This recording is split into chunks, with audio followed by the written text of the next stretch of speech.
The undeniable favor of God, achieving my present by walking in the light of God's love. Elizabeth Jean Bruce, Ph.D. Chapter 1, Part 4. Practice in navigating academic training at a university. In the middle of all this, I actually kept trying to study. I could feel the ground roll like waves under my bed, and I could see things shaking all around me. And I was worried about my statistics class. I finally ran out of my room to see how everyone else was doing. We all gathered in our living room and stayed close together until the earth stopped moving. A few of us stood in the front entrance doorway while looking outside. It was a bright, beautiful, sunny day, though frightening. Eventually, we learned from news broadcastings on television a major earthquake occurred, with the epicenter being near the San Francisco-Oakland area. My father was working in San Bruno at that time, so we were glad when he got home with us. In the following days, there were recurring shock waves that continued to reach San Jose. I remember being on a high-level floor at the university library and feeling the floor vibrate. Talk about prayer. I looked around through the windows at the beautiful sunny day and prayed that the shaking would stop. After a few minutes, the ground stopped shaking and I resumed studying. My grades during my year at the university were not great, but at that time I thought they would suffice. When I tried to get my official transcripts, school administrators would not release my grades to me because I had not yet paid my tuition. When I did try to pay my tuition, the school administrators said it was too late and they would not take my money or release my official transcripts. I've learned since this time that whenever I try my best and it seems like I'm running into a brick wall, that it is God protecting me from things I'm unaware of at that time. Looking back, I see that the school administrators did me a favor. Not only was I able to become acquainted with navigating classes and learning the system of a large university, but I was able to do it free of charge and without having my grade point average be negatively affected. Earning my Bachelor of Arts.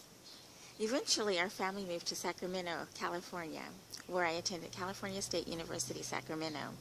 I graduated CSUS in 1994 with a Bachelor of Arts.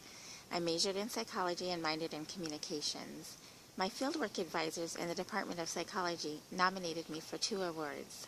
On May 6, 1992, I won the Douglas A. Mitchell Memorial Scholarship in the Department of Psychology. This came with a $300 reward. On March 1, 1993, I won the Minority Undergraduate Student of Excellence Award from the American Psychological Association. My last semester of college, I was on the Dean's Honor List. At this time, I really enjoyed attending school. I actually looked forward to Mondays after the weekends. I think I enjoyed the feeling of independence. I liked attending orientation, learning the process of registering for classes, choosing my own schedule, being in large classrooms that were like little auditoriums, and going to the new student union building for free time and in the mornings before classes.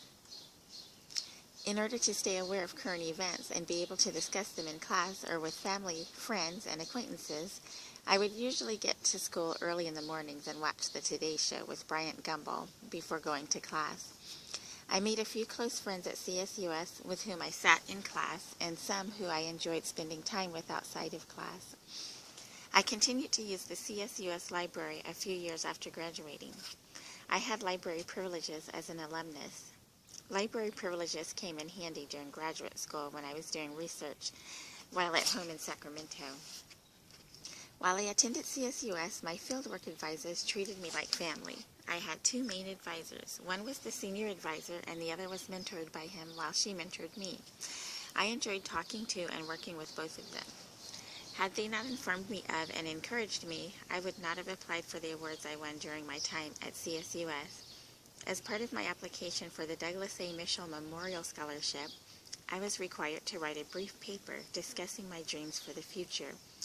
I knew what my dreams were, but I was a little shy about exposing them. What if my dreams never came true? While I was sitting in front of my paper thinking about my dreams, something told me, write it out. Don't be ashamed. I immediately began writing with determination that I would pursue my goals without fear or timidity. I wrote about my dream of becoming a psychologist to provide help and guidance for emotionally disturbed youth. My experience as an African American has influenced my interest in learning about how diverse ethnic groups can live among each other in harmony, as well as how resiliency against negative life circumstances, such as economic disadvantage and racial bias, can be developed in individuals at an early age. During my time at CSUS, I completed my fieldwork at Mack Elementary School, located in an ethnically diverse community in Sacramento.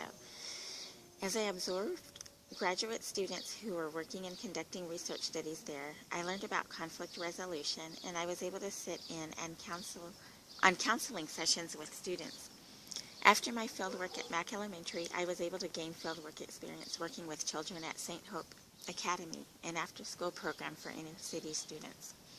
I enjoyed my volunteer work with the students, providing encouragement, tutoring, and being a positive role model. Sometimes I had fun conversations with the students. One conversation I had stands out in my mind because my father and I laughed about it for some time afterwards. One of my younger tutees asked me, "Do you get paid?" When I responded no, she stated matter-of-factly, "When I work here, they're going to pay me." After my work at St. Hope that day, my father arrived at the academy for our drive home together. When he asked how my day went, I told him about my conversation with the student. He thought that was very funny and thought she had a point. I agreed with my father that the student's statement was humorous, and we laughed. The following year, I was able to work at St. Hope as an employee, teaching Black history in the summer enrichment program. I developed a curriculum and taught the children information I found fascinating and encouraging as an African American. It was fun to share information with the students from ancient history, recent history, and current day accomplishments of Black people in society. My hope is that what children learned has motivated them to achieve great things themselves. Now what? When I graduated CSUS, I was in the process of applying to graduate schools. After several applications and no positive responses, I got a little discouraged.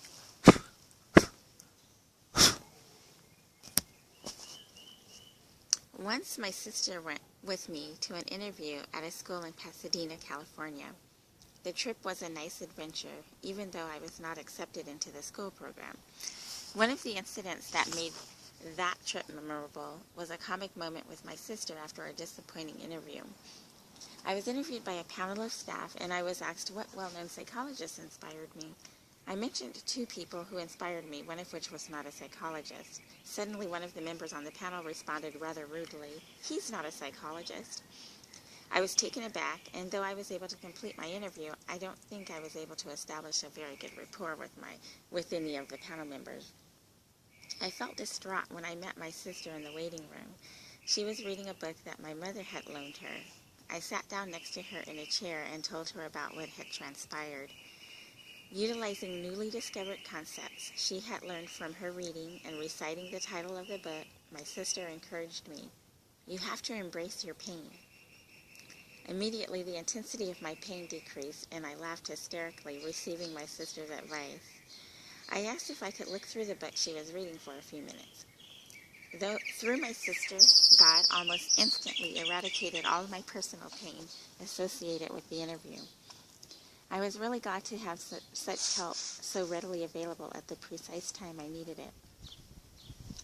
I remember a few months after my graduation, laying across my bed during the day and wondering what on earth I could do.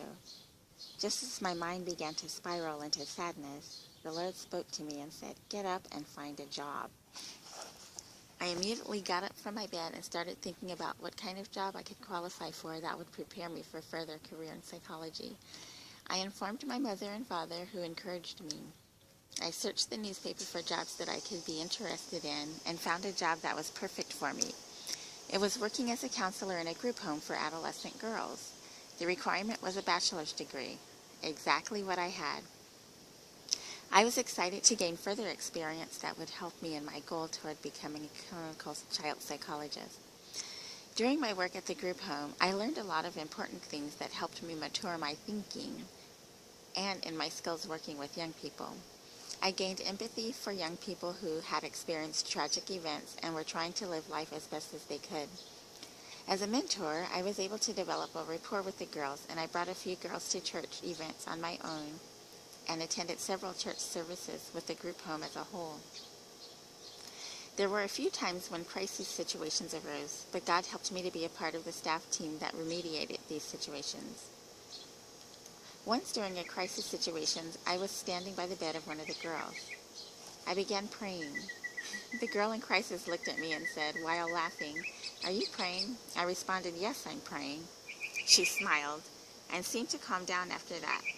We kept in touch when she went to another facility for a while, and I sent her gospel music tapes to listen to. I gave several of the girls gospel music tapes, and I looked forward to sharing music with them that was inspiring to me because I knew it would be uplifting for the girls as well. I worked at the group home for 2 years before I finally was accepted into a Ph.D. program. I had saved enough money to apply to more graduate schools. I would be attending the Pacific Graduate School of Psychology, now known as Palo Alto University. When I received the acceptance letter at home, I was so happy that I could not stop jumping up and down.